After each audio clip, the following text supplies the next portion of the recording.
ഈ ഓട്ടോക്കാരനുണ്ടായ ഒരനുഭവം നമുക്ക് കണ്ടു നോക്കാം. ഈ ഓട്ടോക്കാരൻ ജോലി കഴിഞ്ഞ് ശമ്പളം മേടിച്ചുകൊണ്ട് വീട്ടിൽ വരുന്നു.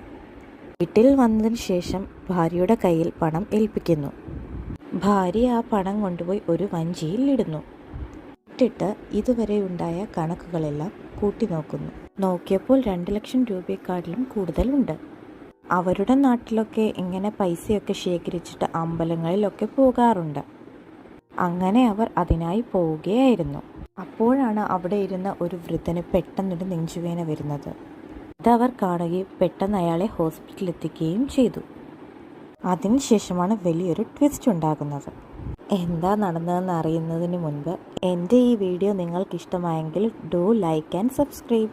ശേഷം വൃദ്ധനുണ്ടായത് ഒരു അറ്റാക്കായിരുന്നു. അപ്പോൾ അദ്ദേഹത്തിൻ്റെ ഹോസ്പിറ്റൽ ബില്ല് തന്നെ 2 ലക്ഷം രൂപയായി.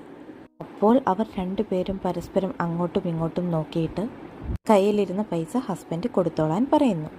അങ്ങനെ അവർ അവരുടെ വീട്ടിലെത്തി. അങ്ങനെ അവർ 2 ദിവസം മുൻപ് ഒരു ലോട്ടറി എടുത്തിരുന്നു.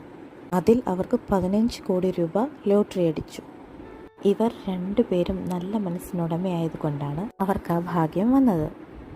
ഇവരുടെ ഈ നല്ല മനസ്സ് നിങ്ങൾക്കും ഇഷ്ടമായെങ്കിൽ സൂപ്പർ എന്ന് കമൻറ്റ് ചെയ്യണേ. മറക്കാതെ ചാനലും കൂടി സബ്സ്ക്രൈബ് ചെയ്തേക്കണേ. ബൈ.